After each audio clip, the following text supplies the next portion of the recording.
to our women's to our women's panel on raising the Rebbe's daughters, addressing the chinuch of our teenage girls. I'm Rachel Flickstein. I'm a shlucha in Delaware, and I'm very excited to be founding and running the Bais Chana High School, which is opening in the Brandywine Valley in the upcoming year, starting with the 9th grade class. Baruch Hashem, we've opened registration, and you can find out more information on our website, which is right here. But we are really very honored tonight to be here with our women's consultant Vaad HaChinuch for Bais Chana High School. These are three incredibly inspirational women who all have so much wisdom and insight and experience to share with us. I know I'm very much looking forward to hearing what they have to share with us tonight, and we're very grateful for you guys being here. So just to introduce our three panelists for this evening, we have Mrs. Basie Garelik, who's a shlucha in Italy and the founder of Bais Chana Milan Seminary and Merka School. We also have here Mrs. Dena Gorkin, the founder and principal of Benos Chomish Academy and the director of community education for Operation Survival. And we have Mrs. Chana Laber, shlucha and renowned author, and also the founder and director of the Jewish Girls Retreat, Jewish Girls Unite, and the Connection Project. So thank you so much for joining us tonight. And unfortunately, Mrs. Garelik at the last minute was not able to join us due to unforeseen circumstances, but Baruch Hashem, we were able to pre-record her answers to these questions, and we will be playing them as if she were here live, answering the questions and in different order. So thank you all so much for joining us tonight, and we will get started right away with our first question. And we're actually going to ask for Mrs. Garelik to start us off with this question. The first question we want to address is, how do we make Yiddishkeit and Chassidus feel applicable and relevant to our daughters and to our students? How do we infuse joy and positivity in their environment? And especially if it might not be the girl's strong suit to learn or to be super passionate about these things, how do we give this over and make it really feel relevant and applicable? So we'll start off with Mrs. Garelik. So let's take it away. It seems to me the most practical way is Pasha to live it. I know that the things that made the most impression on me in my life were the examples that I had from my parents or my teachers. Now, for instance, when I was growing up, remember, I'm 83 years old, Kanahara now, which means I was growing up in the 40s and the 50s, when Yiddishkeit wasn't so popular in the United States. Now, when I was 8 years old, for example, I have this scene in front of me like as though it happened yesterday. I was embarrassed to walk down the street with my father because he had a beard. I went to public school from kindergarten to 3rd grade. So the kids would ask me, is your father Santa Claus? Okay, who else has a beard? All right, just to go quickly because I don't want to take it too long. At that time, the Frierdiker Rebbe was sending Bachrim to Pittsburgh to be teachers in the yeshiva. And one of them was Rabbi David Edelman. And I remember walking up the street with him and saying to him, Rabbi Edelman, aren't you ashamed to walk in the street with your beard? And he looked down at me and he said, ashamed? I'm proud of my beard.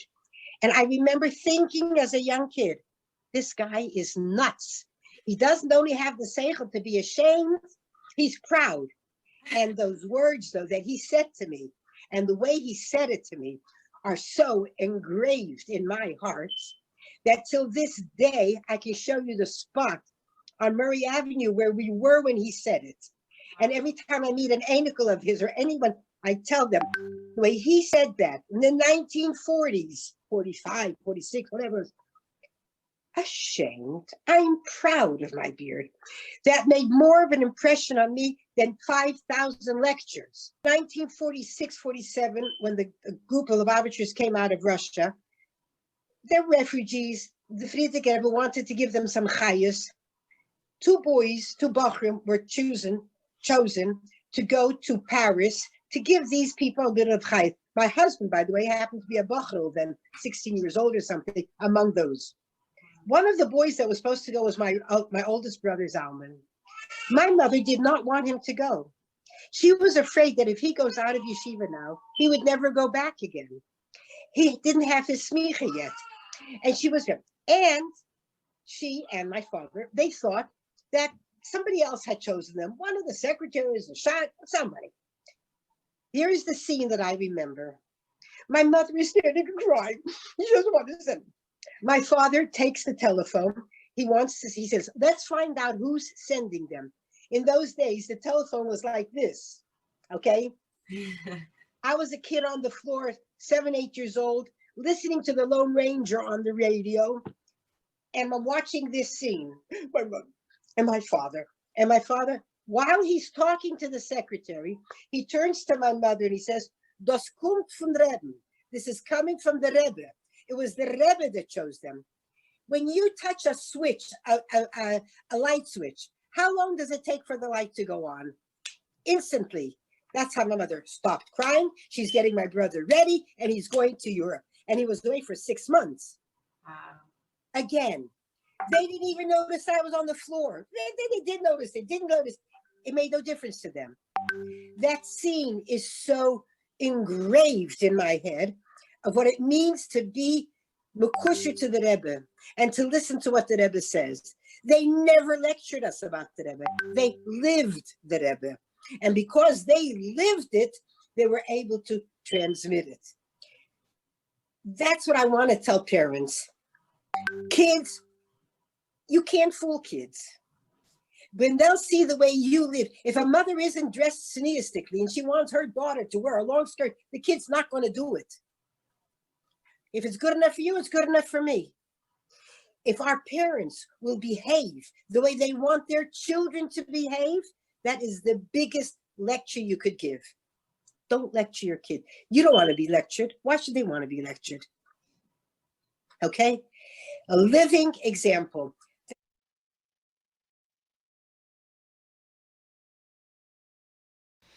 Wow, powerful message from Mrs. Garelik. A living example is how we bring it home. Okay, next we're going to ask if Mrs. Gorkin, can you please share what you can on this?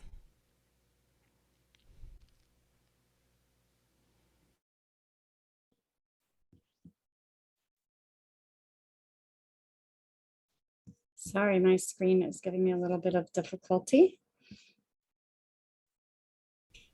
Okay. All right, so this is a question that I get asked a lot. And it's a topic that I lecture on a lot as well. And one of the most important gifts that we can give our kids is making Yiddishkeit joyful in our homes. And what that looks like is, I'll tell parents all the time, you don't have to be a stand-up comedian to make your home joyful. What you have to do is, number one, show your joy in doing mitzvahs. So instead of saying, ugh, I have to bake the challah, you say, oh, great, it's Thursday night or Friday morning. We get to bake challah. Just changing your language, just a tiny little bit, tweaking our language and talking about mitzvahs joyfully gives our children a feeling that this is something that's great. It's something that it's a very subtle change in our behavior, but we can notice a change in our children's behavior and attitudes when we make mitzvahs enjoyable and when we make from life and Hasidishkeit feel enjoyable by showing how we enjoy. So what Mrs. Garelik is saying about being a living example, that's one very practical way to be a living example. And you can take it even further by just creating an environment, an atmosphere in the home of lightness. Not everything has to be a tragedy. You know, a child is upset about an outfit, it doesn't fit properly, or she doesn't have what to wear, even though she has a closet full of clothes. We don't have to get down into these distressing conversations. We can rise above and say, well, that seems very frustrating, validate it, and then say, okay, what can we do now? Oh, there's nothing we can do. Okay, let's just sit. Let's see if your closet grows a new outfit between now and the time you have to leave. You know, we can turn it into something humorous and light. We don't have to stick with the tone that our teenagers set, which sometimes can be a little down, but just create a lightness in the home. And when it comes to the practical mitzvahs, we have to remember that not every child is going to be a student and love school because there's another sicha and another mimer.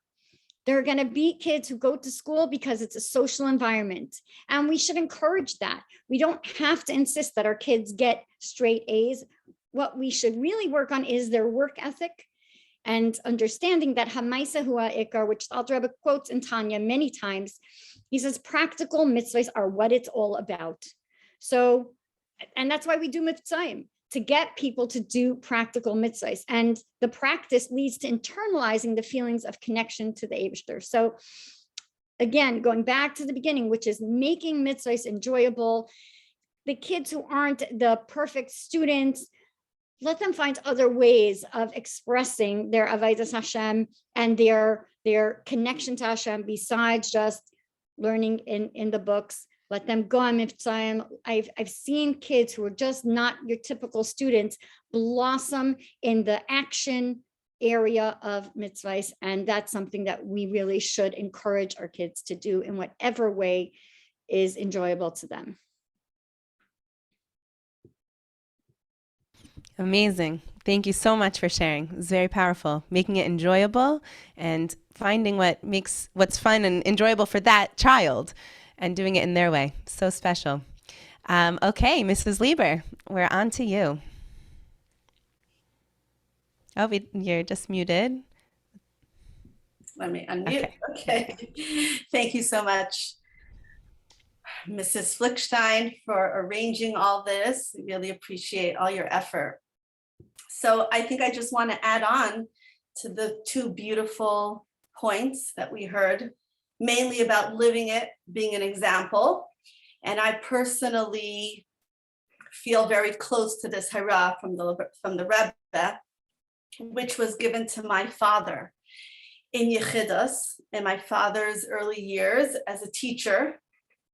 He went into the Rebbe and he asked this very question: how can I be a successful mechanech so that my students feel that the learning is relevant to them and applicable? And the Rebbe said three things. Number one, be a dugma chai, live what you're teaching, don't just preach. I actually remember Mrs. Muchkin, who taught me, we called it metadika in seminary in Montreal.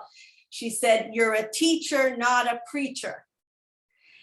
And number two is teach with simcha, be enthusiastic. And number three is words from the heart will enter their hearts. Devarim hayetzim min halev nechnasim el halev. And personally, I'm sitting here thinking, where did my passion and love for chinuch come from? And that's why I also want to say thank you to you for inviting me to be part of a panel to talk about chinuch, which I'm so passionate about, and I've dedicated my life. And really, this was ingrained in me. The seeds were planted when I was a child. And so I give the credit to my own father of blessed memory. Now, you would think that I still have my father to consult with, but really the seeds were planted until I was 10 years old, when I remember going with him to the airport and he was marking his report cards. The dedication that I saw and the chayas and the joy, and you would talk about preparing his lessons and the children who improved with such excitement, like they were his own children, that planted seeds in me later on to say, I want to be a teacher just like him. I want that joy. And when my father passed away, my first thought was, who's going to teach me on how to teach? I was supposed to learn the tricks of the trade. Baruch Hashem, I had the right guidance, and I would say it's something that is in me. The answers are in ourselves. And when we are committed, the Rebbe also gives us so much strength. And so we are really the conduits. That's what I see teachers as, mashpiyais. We are the conduits. We are the channel to transmit Hashem's love to these children, that they can feel it through us. and even the Rebbe's instructions. How are we giving it over? Is it with love? Is it with joy, excitement? And Mrs. Garelik mentioned about her father being embarrassed. I remember being a little bit embarrassed that my father used to sing Nigunim literally down Kingston Avenue where I grew up, and thinking, does he have to display his joy to everyone that he's a chassid, that he loves Nigunim? But he was always humming down the street. And now I realize that was the way that he ingrained in me a love for learning, a love for teaching, and like this Lechatchila Rebbe attitude that I want to dedicate tonight to Lechatchila Rebbe. It's Bais Ear very soon, on Monday, right, coming up. So here we are, on Monday night, but that's really the attitude that we have, Lechatchila Rebbe, and to help our students recognize that everything in their lives is really, even like the difficulties and the obstacles, they're just stepping stones. How can we give that over? By living it ourselves, by telling the stories about our own challenges. Like, we're not above it. We also struggle, we work through it. We take the Rebbe's lessons and the sichos and we apply it to our own lives. And then when we're real with them, they can find that connection to Hashem, when we connect to them in a personal way. Wow. So many beautiful points shared by all three. It's like hard to even summarize it all.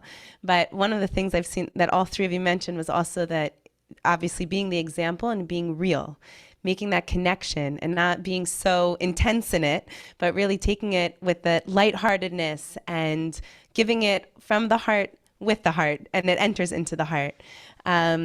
With it, Lechatchila Rebbe, it's just so many beautiful, beautiful points here on how to make that Yiddishkeit and Chassidus feel really applicable and relevant, is really to live it, and that's how we can emulate it and give it over. Okay, moving on to the second question.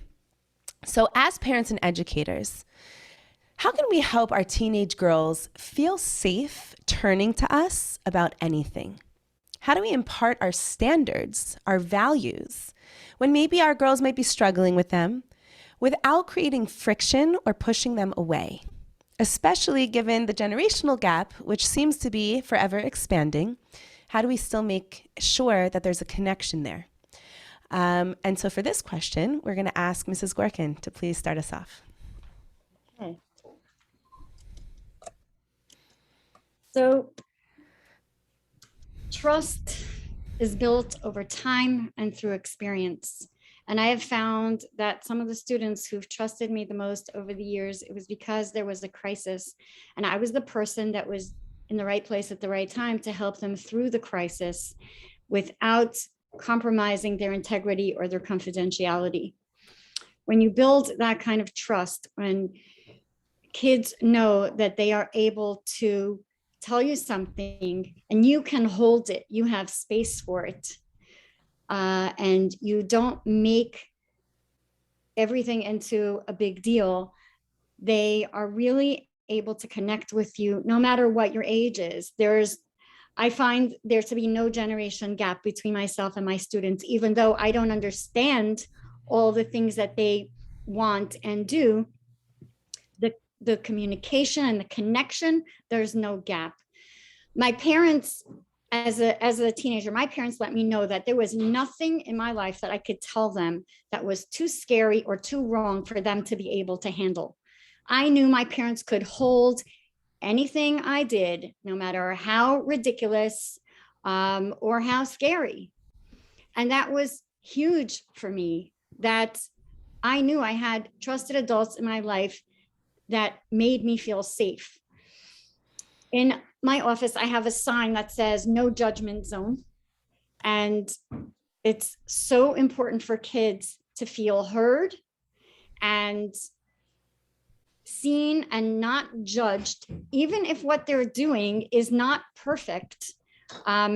They need to know that there are trusted adults in their lives that they can speak to and use as sounding boards. And kids today are doing all kinds of risky things and they have lots of questions and they're very exposed. And if we don't show them that they can share anything with us and we won't judge and we won't overreact, then they'll turn to others and get their answers from other sources. Now, how do we create that sense of trust? It's one word: love. Showering our kids with love, love and love and love. And that doesn't mean smothering them.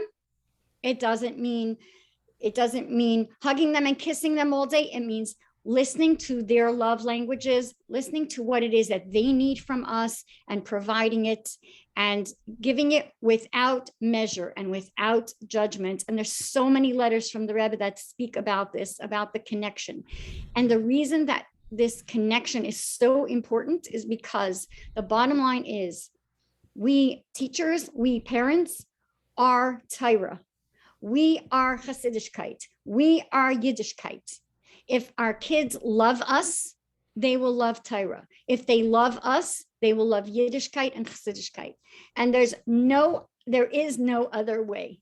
We must somehow impart to our kids a tremendous amount of love. And love doesn't always mean getting everything that you want. They have to feel our love in everything. And when they feel our love, they trust and they learn to love the things that we love. Wow. So powerful. So powerful. Love leads to trust. And I guess it's like, how do you not overreact? You know, when they come and tell you something that is a little overwhelming and you're not really sure, like, whoa, this is risky. This is not something I would expect from my child or from my student. You know, how to maintain that calm and still hold that space for them and see through that and see to the, you know, not to have that judgment must take a lot of inner.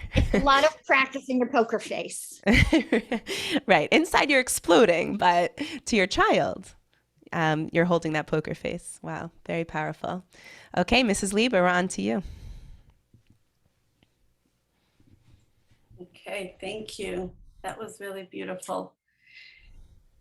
So I have so much to say. Yes, I can give an hour talk on this question. So to keep it really short, there's a story that came out about a year ago that Leah Namd, our shlucha from Sweden, shared, where people were mentioning about the approach that they have in camp, yelling at, just sometimes in the boys' camp, yelling at the campers.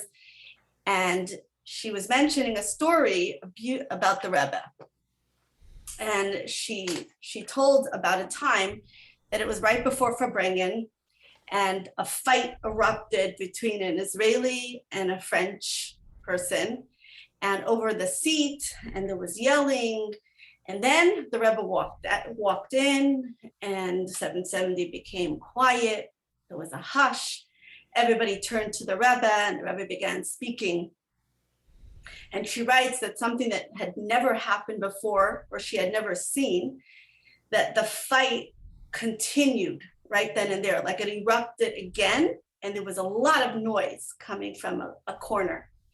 And everybody was so embarrassed, like, this is terrible in front of the Rebbe. How could this be? And how is the Rebbe going to respond to this? And the Rebbe turned to the person who had kind of initiated the fight, and he just said 3 words: "Kum zu aher," come here, come close. And the person actually went closer and sat next to the Rebbe, and the fight was resolved.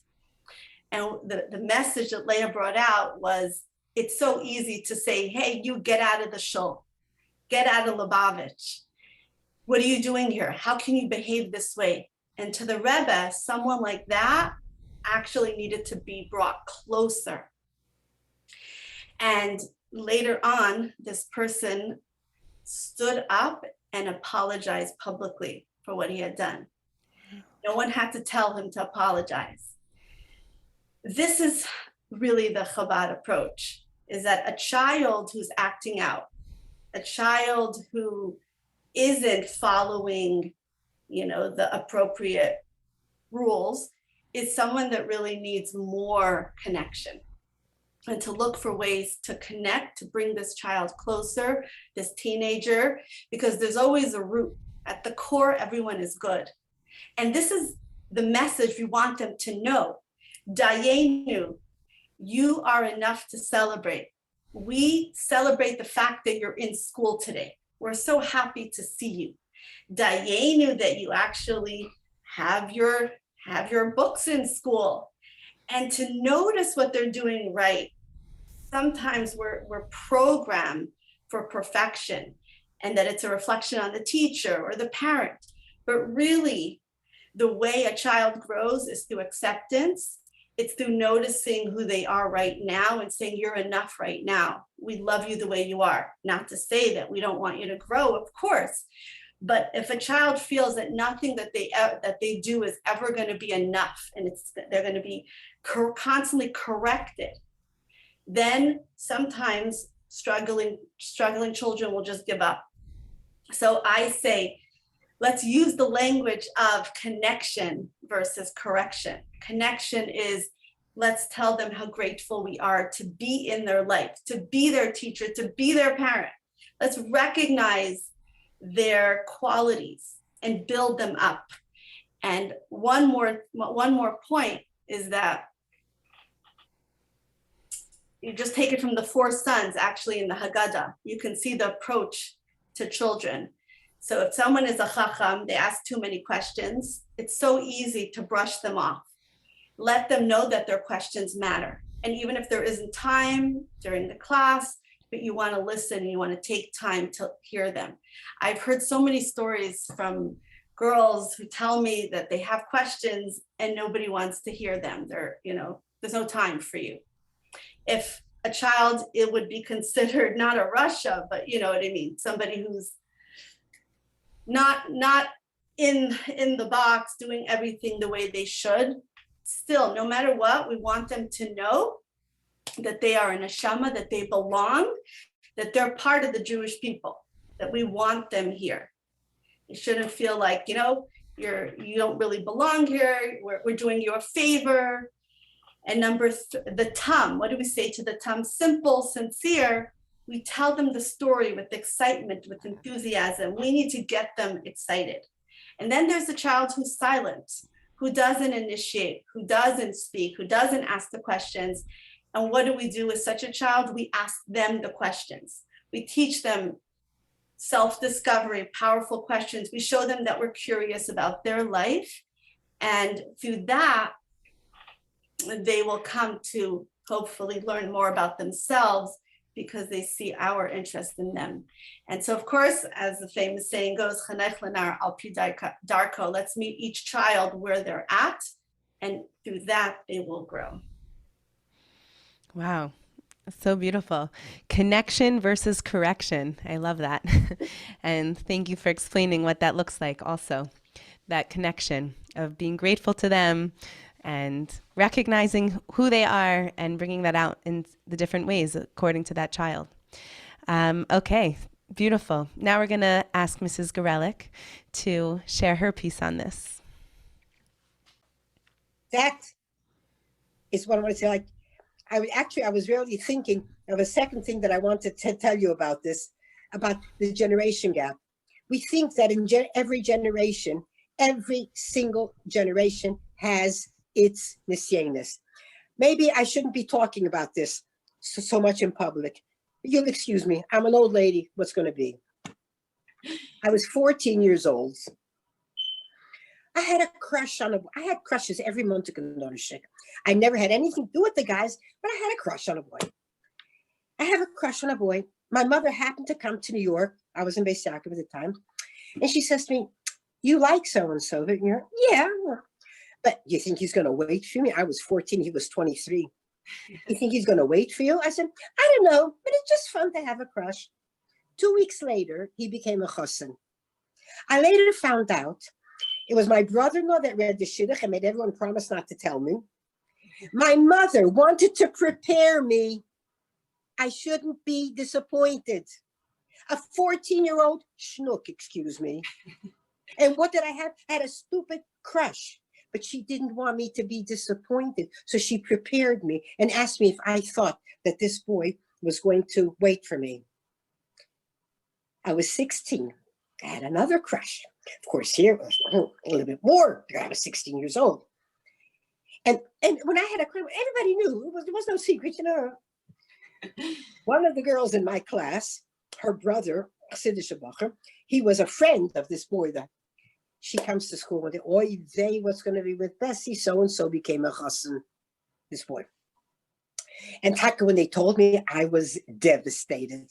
I was devastated. And the Eibishter loves me. That day in school, Rebbe and Kaplan, at 10 o'clock, we used to go down to daven, and the audience says, girls, no school today. The plumbing is not working.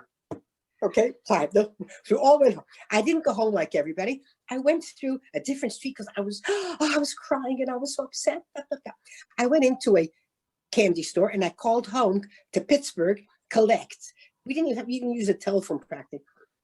And as soon as my mother answered, I started to cry because I was going to say, what's with what? And she says, what? What's the matter? He's engaged. Who's engaged? Not all right.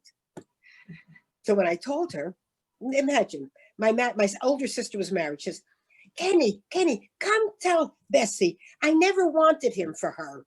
I said, well, why didn't you tell me that before? Why are you telling me that now? Because I always thought, Tomer, it's bashert. Why should I tell you such a thing? Imagine. Okay. A few hours later, my sister calls me up and says, get on the next bus and come home. I used to go home twice a year.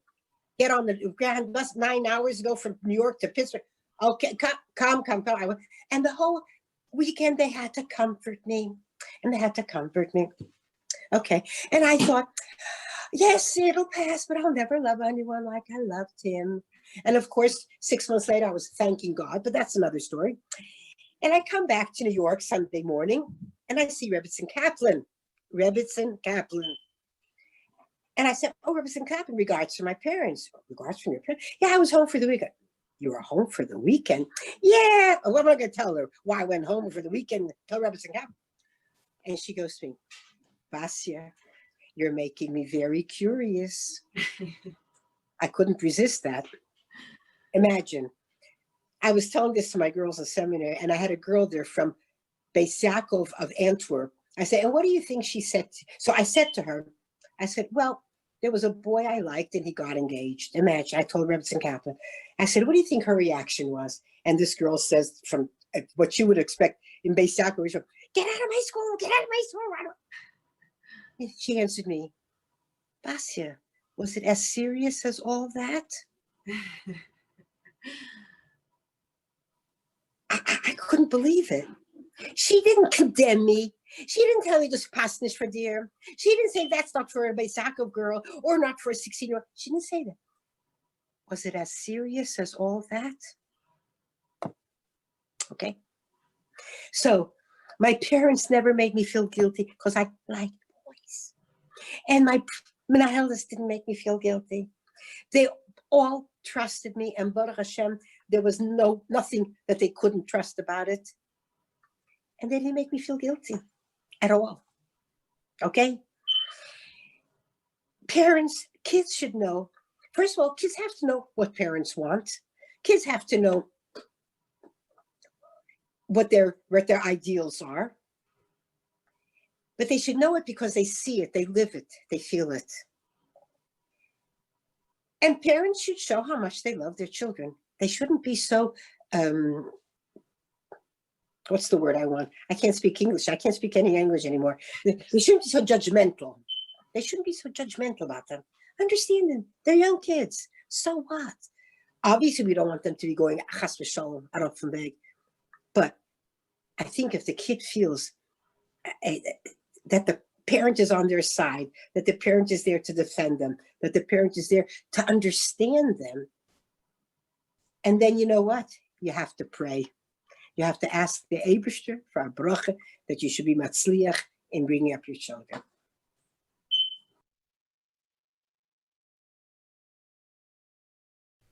Wow. So powerful. It's so funny to hear her story, having a crush.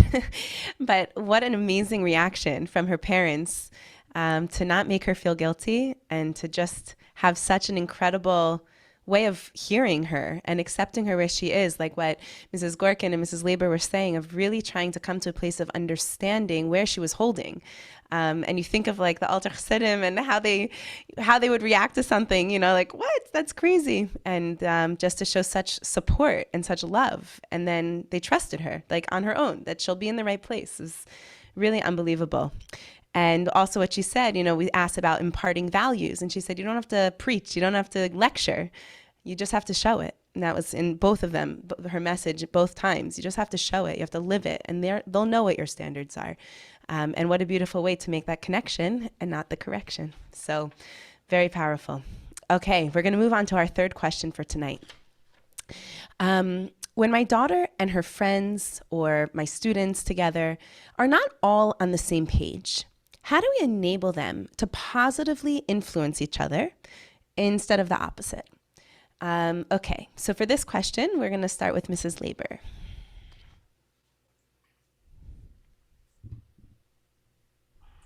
Okay, so I want to just take a broader perspective on this question, because really what it is asking, can we control our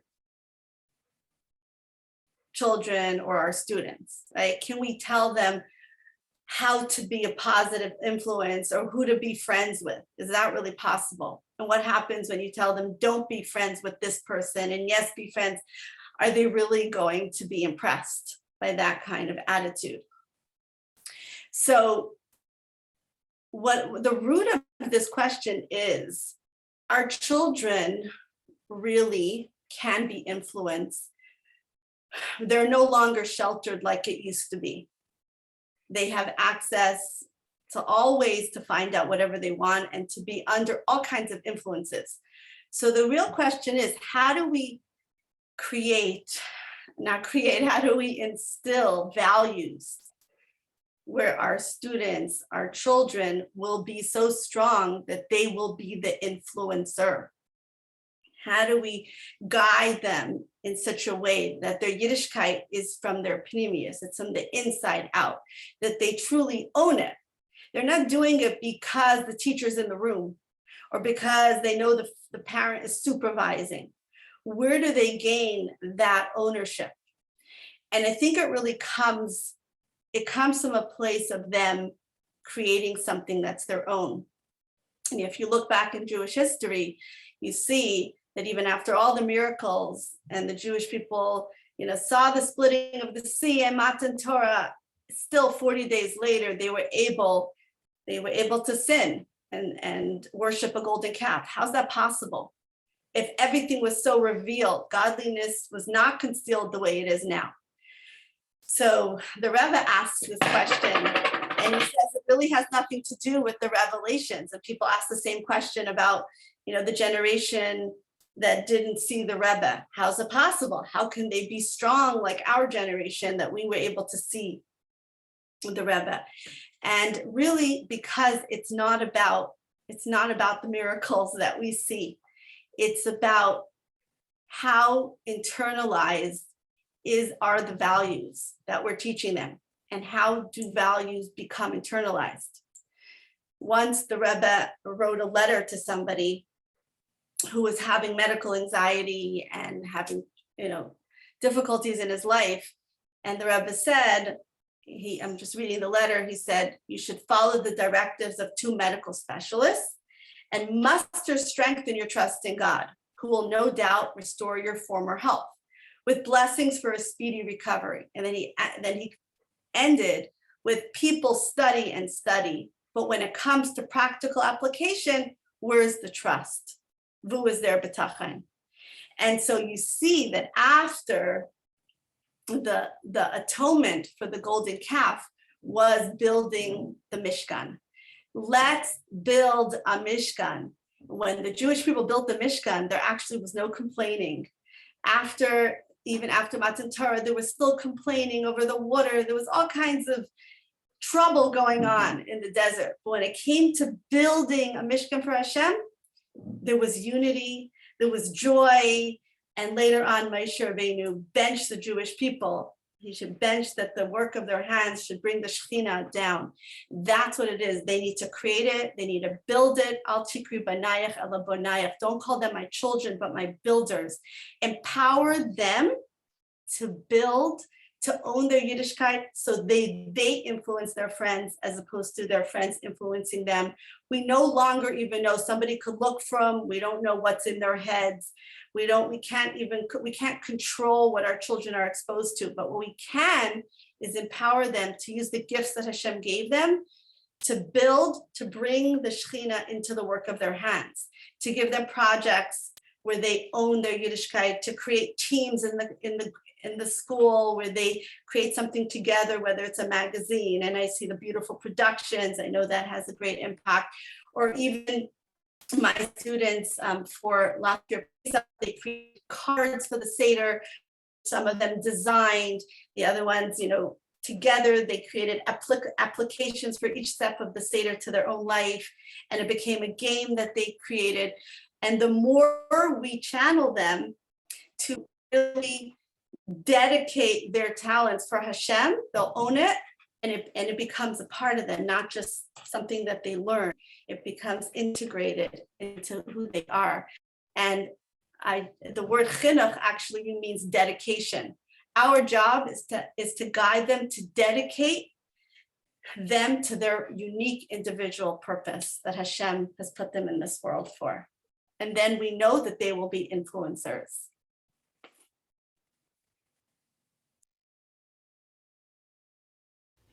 All right. Wow. That was so powerful and so practical.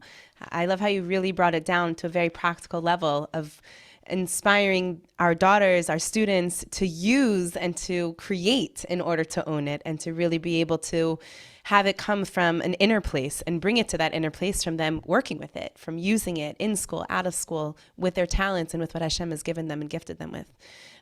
Really beautiful. And that we can't control the environment, but we can empower them from within. And I just want to say, yes, I just want to say this comes from personal experience, because my own daughters did not grow up, where they were sheltered in Crown Heights. Here on Shlichus in upstate New York, Baruch Hashem, I'm blessed to have 5 daughters, and my youngest one is graduating high school this year, Baruch Hashem.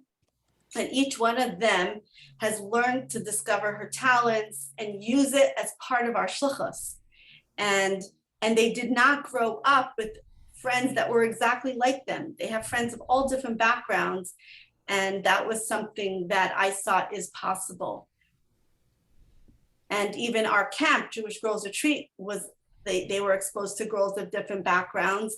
And they knew that they are the shlucha. They're the ones to be the influencer, and it actually made them stronger. Baruch Hashem.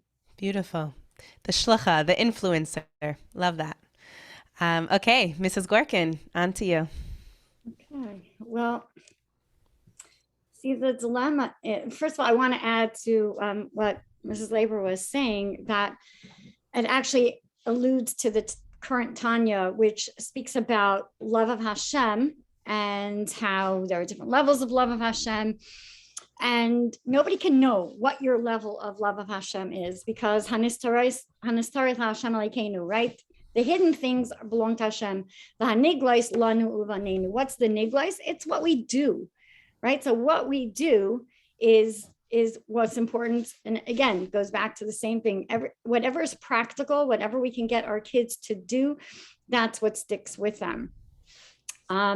But in terms of influencing other kids, children tend to only stand up for their values when they believe that others will follow them. And that comes with a very high level of confidence. Most preteens and teens, and even the ones who seem very strong, will lead like this, making sure that they have followers.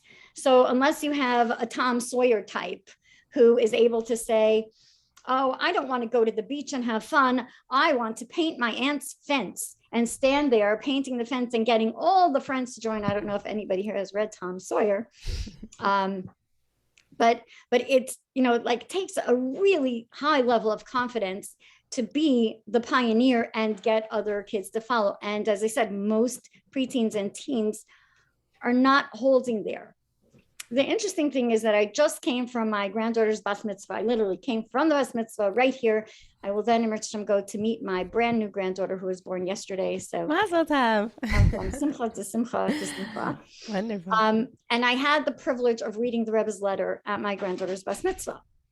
And not coincidentally, in the Rebbe's letter to the bas mitzvah girl, the Rebbe benches the girl not only to grow on her own in her chassidishkeit and to be a bas Chabad, but to succeed in being mashpia on her peers.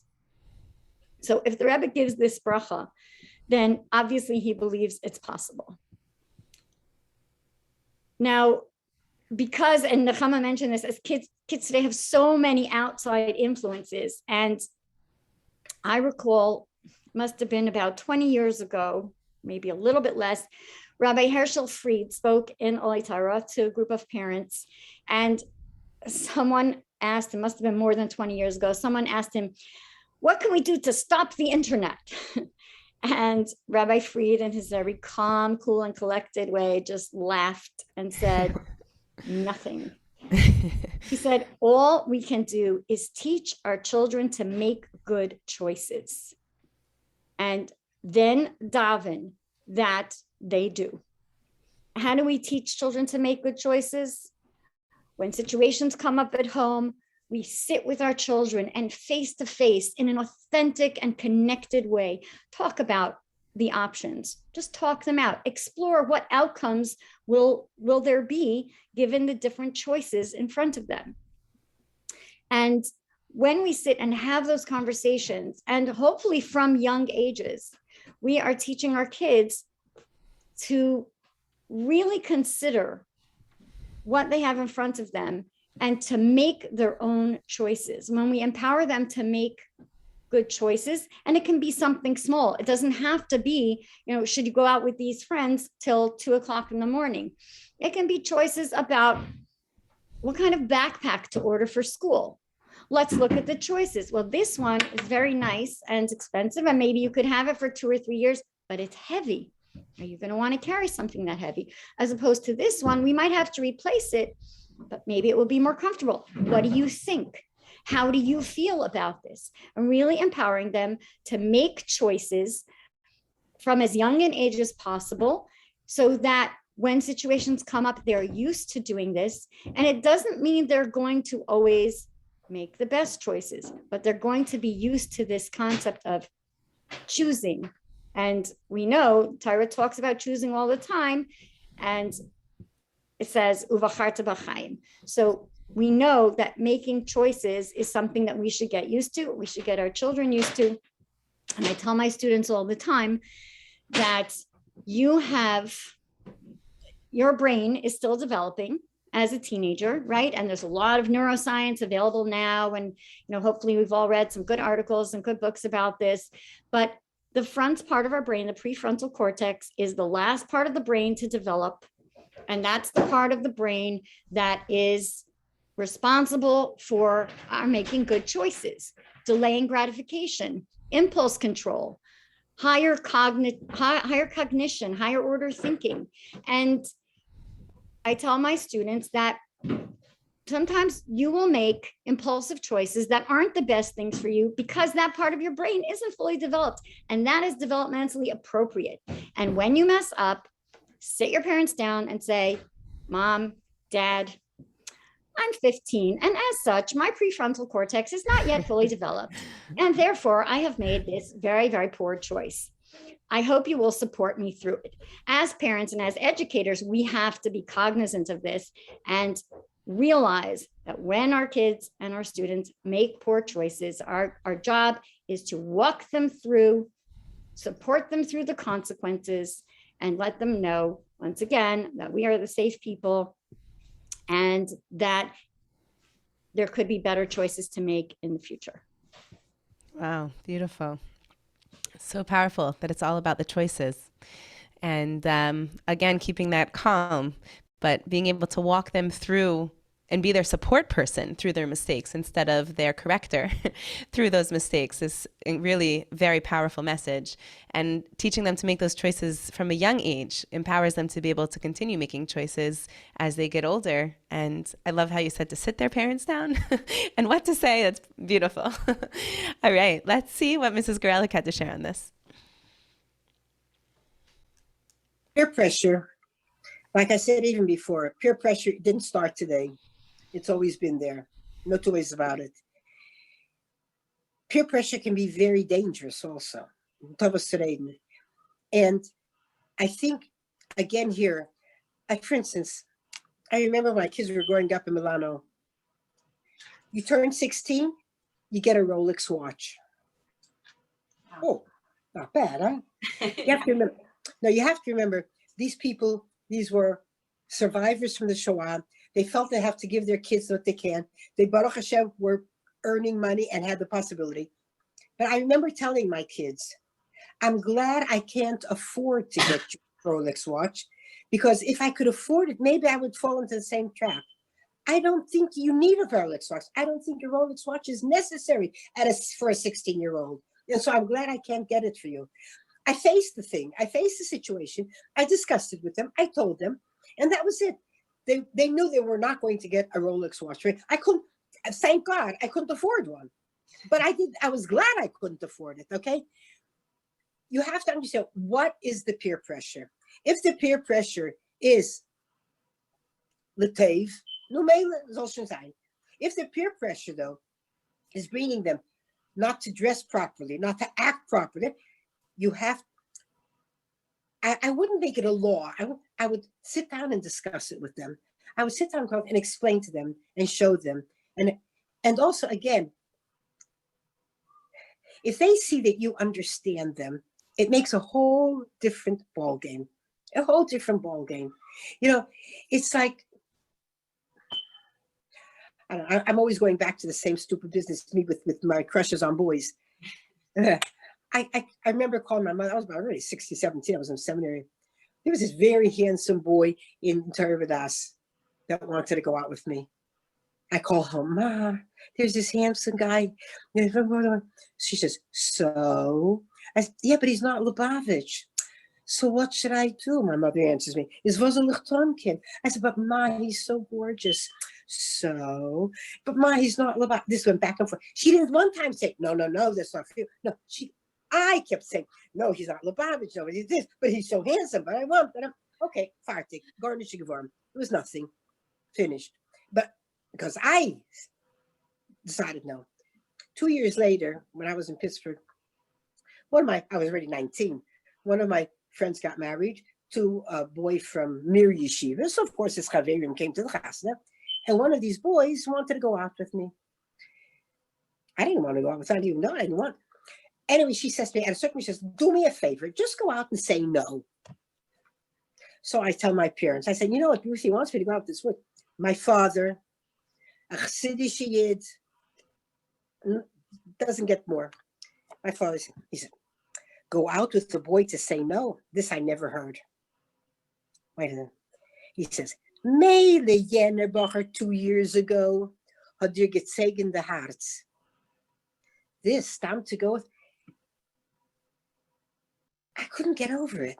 My father understood that, and he didn't condemn me. He didn't make a problem out of it. He didn't tell me I was wrong. Nothing. Now, because this thing came up, I carry this around with me my whole life. I carried it around with me my whole life. All right, it wasn't peer pressure. It wasn't peer pressure. The truth of the matter is, your kids have to have good friends. If you have good friends, then you don't have to worry about the peer pressure. And that's b'chlal. It's like, I know, going to Bais Yaakov, I know I had Baruch Hashem in those days. And what was the peer pressure then? I mean, I can't even think of it, what it was. I happened to have a very, very good friend, and she really helped me stay on the straight and narrow. We have to have, again, true, if you see that a friend of your son or daughter has negative influence on them, you have to find a way to gently see to it that they understand. We're not talking about babies. We're talking about teenagers. And just sit down. Let them know that you understand. Don't tear down the other kid. Maybe he hasn't, or she has a problem of her own, and that's why they're like that. Whatever it is. But I think if kids feel that that their parents aren't so judgmental about them, and that they understand them, and that I think you can keep. And then again, you have to pray to have the Rebbe should hope that this will work out. I don't have an ABC answer. Do this and this and this, and then it'll work out. Halavai. I would be richer than Bill Gates if I had one. All right. I love her personal stories. But what really spoke to me here is the same idea of like the parents really discussing it with her and understanding where she's coming from. And then it was her choice. She was the one who said no. And she was the one that when her father's like, I've never heard of that. He didn't admonish her. He didn't get upset, but he realized that this is her choice to make, and that empowered her. So very special. All right, we're going to move to our next question, which looks like it's going to be our last question for the night. What advice can you give on weathering the moods of our girls' ups and downs as they navigate finding themselves and they recognize the social and emotional dynamics that are around them? As parents, as educators, how can we contribute more to the emotional health of our girls? And what do you think the role is for a school in this area?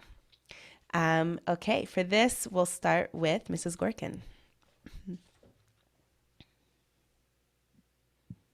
Okay, I have a lot to say on this, but I'm going to condense it into something very short. And that is teaching our kids Mayach Shalit al Halev. The key to emotional resilience and well-being is really helping kids from a young age to understand how much they can be in control. And we don't have to indulge every feeling. We don't have to indulge every mood. Sometimes we need to rein it in, and that's okay. We need to give our emotions some space, but we also need to give them some boundaries. And so talking to kids about, so how long do you need to grieve this? It's 2:00 now. Do you think that by 3:30 we can have a calm conversation about this? In my office, I keep a Fitbit. And when a student comes to me in a panic, I take out the Fitbit and I say, let's check your heart rate. I bet your heart is racing a mile a minute. Put the Fitbit on and the girl's heartbeat is 136. So you know what a normal heartbeat is? It's about 80. Let's see if we can get your heartbeat down to 80. And we'll do a little bit of grounding exercise, closing the eyes, imagining some calm place, some happy place, so to speak. And then having the girl open her eyes and look at the Fitbit. Oh, look at that. You yourself got your heart rate down to 97. That's pretty powerful. You did that. Do you think you can get it down a little bit more? Let's try. And I've had students come to my office, put on the Fitbit, wear it for a little while, and come back later in the day and say, I don't need this anymore. I know how to do it myself. We need to teach kids. I believe this should be part of the curriculum in preschools. Somatic intervention, DBT, skills of emotional regulation, so that they actually know that they can be in control. Not that an adult has to tell them to calm down, not that they have to be put in timeout because they were out of control, but that they themselves have tools and abilities within themselves. And that is the ultimate Mayach Shalit al Halev. Wow, empowering them to regulate themselves and know that they have that power is very powerful. All right, beautiful. Mrs. Laber, let's go to you. Mrs. Gorkin, that's music to my ears. As an educator, since I'm really 15, I started in camps, but then at 18, I remember I started with Hebrew schools. And then I went into coaching and I learned all of that, all those grounding exercises and somatic exercises, and thinking, hey, there needs to be some integration here. Why do we need to wait for a child to be in crisis or even an adult? And that's when they begin to learn how to breathe deeply and how to visualize that they're in a happy place, how to calm themselves. There's all these beautiful exercises. And then coming back into tefillah, where it's supposed to be all about connection. Tefillah actually means connection in Hebrew. Meanwhile, 3/4 of the girls are really disconnecting. They're not present. They're just saying words. We could even use that time to help them ground.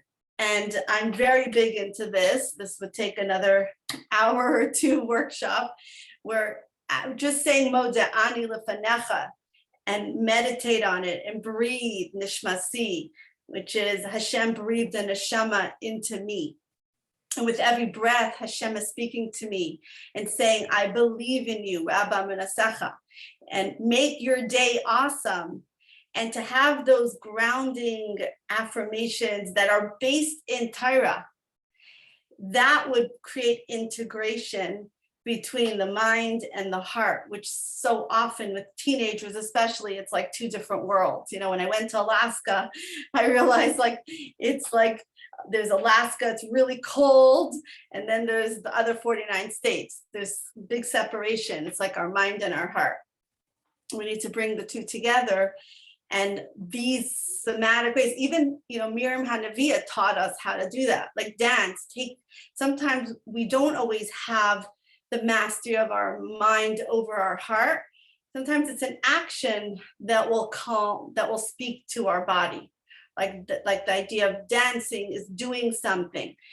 And so for every child, there needs to be the balance. And how do we generate good feelings in the heart? Like we could wait for those problems and then teach them what to do, or create a daily practice.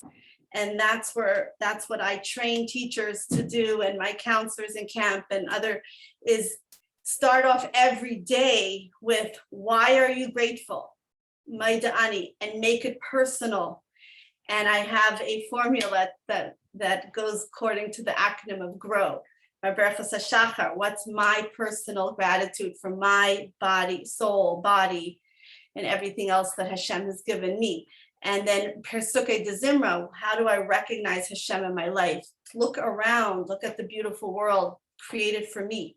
And then the Shema Yisrael is my O of grow, it's my oneness. Now there needs to be integration. I will bring Hashem into my goals for today. Hashem is with me, Hashem is my partner, I have no reason to fear. How do I bring Hashem into my eating, into my activities? And then what do I want from Hashem? What do you want? And ask your students, what do you wish for? Set an intention for your day, for your week, for your month, and the Rebbe speaks a lot about cheshbon hanefesh. We need to bring a lot of these things into the daily activities, and maybe a little less information and a little bit more integration.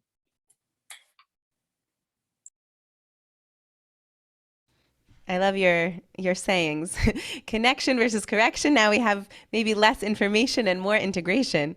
And very, very powerful points of having the daily exercises so that we learn these skills not in the mode of crisis when, there's panic, but in the times of calm, so that we can face those more chaotic times and have those tools, riding off of what Mrs. Gorkin was saying. Can I just have another 10 seconds. Take it away. We have a little extra time, but not enough time for questions. So you have a few more minutes. I just want to say, first of all, from speaking to you about your goals for this school, I know that you're planning to bring a lot of integration into your curriculum. And like, there's the Chachma, the Bina, and the Das. So the information is the Chachma, beautiful ideas that we teach. Then there's the Bina, and each child will process it differently through their unique talents. Mrs. Gorkin, actually, I know that you do this because I'm in touch with one of your students who I know have encouraged her to write poetry regarding a personal loss in her life. And the JGU Press is, God willing, going to help her publish it. So I'm in the middle of working on that. So you see, we are really connected, even though we haven't really spoken. But I know that you have been so supportive for her to process all of her emunah and b'tachon and her grief and turn it into growth. And it's so beautiful. You're such a role model for this. And I know that this is the plans of the Bais Chana High School. And this child who has suffered so much, but she now is bringing a new light into the world. And I call that from tzara to tzohar. And that is actually the theme of a book that I've written personally, which has given me a lot of healing, is to write out my story, finding song in sorrow. And my key formula in the book is really a message my father left me. He taught this, and that is to take your tzara, has the same letters as tzohar. In every challenge, there's a light that Hashem wants us to process. And that's how we get to that place of das. So one of the things that I also create is different integration tools. And another one is my Grow Prayer Planner, which is a hachana for davening.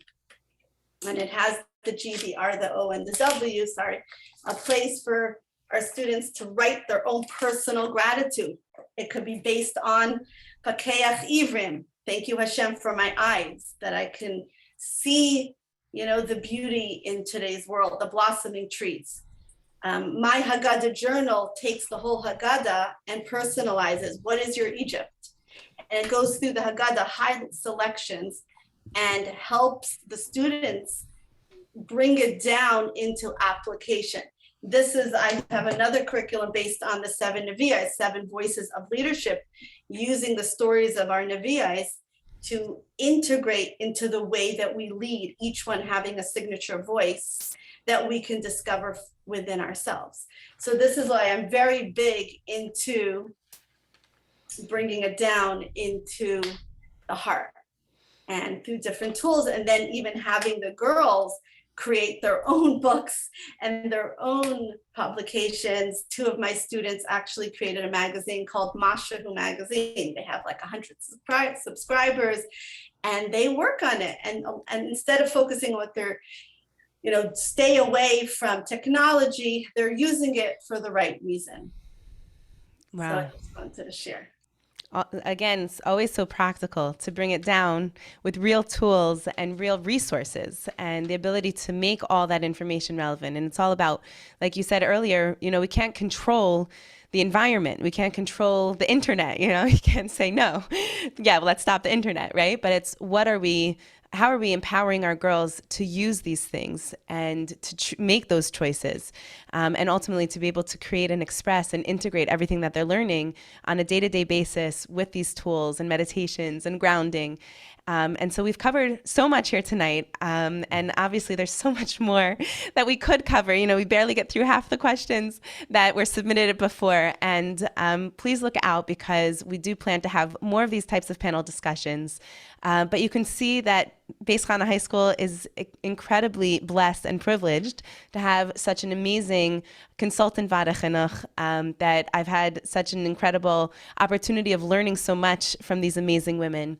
And it is, like Mrs. Laber was saying, it is how we're trying to build the school on this model of that love and integration and the ability to have a non-judgment zone, a place of trust, a place of growth, of taking that sorrow and empowering them to be creative and to grow with it. And so many of the things that we touched on tonight, in terms of enabling our girls to turn to us with that non-judgment is so strong. To really love our children connect with them. We don't have to preach at them. We have to be the examples for them. And Be'ezras Hashem, I hope that everybody who's been listening to this, that you all have incredible nachas and bracha and hatzlacha in raising your daughters and in the chinuch of your daughters. And I just want to say one more time, this is our website, baischanahs.com, for the high school that we're opening up starting next year in the Brandywine Valley, starting with a 9th grade class. And you can find out more information about us here. We also have an Instagram and Facebook. And of course, please feel free to reach out anytime. And I just want to thank Mrs. Laber, Mrs. Gorkin, and Mrs. Garelik all for your time and incredible insight and wisdom tonight. And thank you to everyone who came on and participated. And Mazel Tov, Mrs. Gorkin, on all the simchas. She had many more for all of us. Amen. Hatzlacha Rabbah to you and to everyone who is on it. Thank you. Hatzlacha Rabbah. Thank you so much for organizing this. Thank you for being a part of it. Really our Take pleasure.